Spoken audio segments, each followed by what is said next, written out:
ఏపీకి జాతీయ బహుజన సమాజ్ పార్టీ అవసరం ఉందని పార్టీ జాతీయ కోఆర్డినేటర్ డాక్టర్ పూర్ణచంద్రరావు అన్నారు. విశాఖలో పార్టీ కార్యాలయాన్ని ప్రారంభిస్తున్నట్లు తెలిపారు. ఆంధ్రప్రదేశ్లో 2 కులాలే రాజ్యం వెళ్తున్నాయని అన్నారు. అసెంబ్లీలో కమ్మ, రెడ్డి వర్గానికి చెందిన ఎమ్మెల్యేలు సుమారుగా 60 మంది ఉన్నారని కూడా తెలిపారు. బీసీలో 40 మంది ఉన్నారని తెలిపారు. బీసీల జనాభా ప్రకారం మరో 50 మంది ఎమ్మెల్యేలు అదనంగా ఉండాలని కూడా తెలిపారు. ముస్లిం ఎమ్మెల్యేలు 14 మంది ఉండాలని కేవలం 3 ఉన్నారని తెలిపారు. వెనుకబడిన వర్గాలను చైతన్యం చేసి స్థానిక సమస్యలపై పోరాడతామని కూడా చెప్పారు. రాష్ట్రంలో మరే సమస్యలు లేనట్లు డైవర్షన్ పాలిటిక్స్ చేస్తున్నారని పూర్ణచంద్రరావు ఆరోపించారు. మరి ముఖ్యంగా ఈ రోజున ఆల్ ఇండియా బీఎస్పీ పాత్ర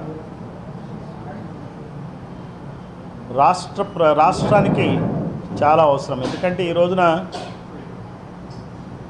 2 కులాలను తప్పిస్తే 2 కులాల ప్రజలను తప్పిస్తే మిగిలిన కులాల ప్రజల్ని పట్టించుకునే నాదుడే లేకుండా పోయాడు ఈ రాష్ట్రంలో. ఆంధ్రప్రదేశ్ అసెంబ్లీ తీసుకుంటే 2 కులాలకు సంబంధించిన శాసనసభ్యులు 67 మంది ఉన్నారు. బీసీలు కేవలం 40 మంది ఉన్నారు.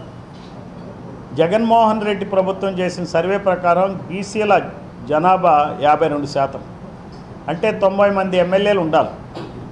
అంటే 50 మంది ఎమ్మెల్యేలు షార్టేజ్. 50 మంది ఎమ్మెల్యేలకు కూడా మరి ఈ వర్గాలు 2 కులాలకు చెందిన వాళ్ళకే వాళ్ళు ఈ సీట్లను ఆక్రమించుకున్నారు. వాళ్ళ జనాభా చూస్తే, కమ్మల జనాభా చూస్తే రాష్ట్రంలో 3.31%. ఇది నా లెక్క కాదండి, జగన్మోహన్ రెడ్డి ప్రభుత్వం వేసిన లెక్క.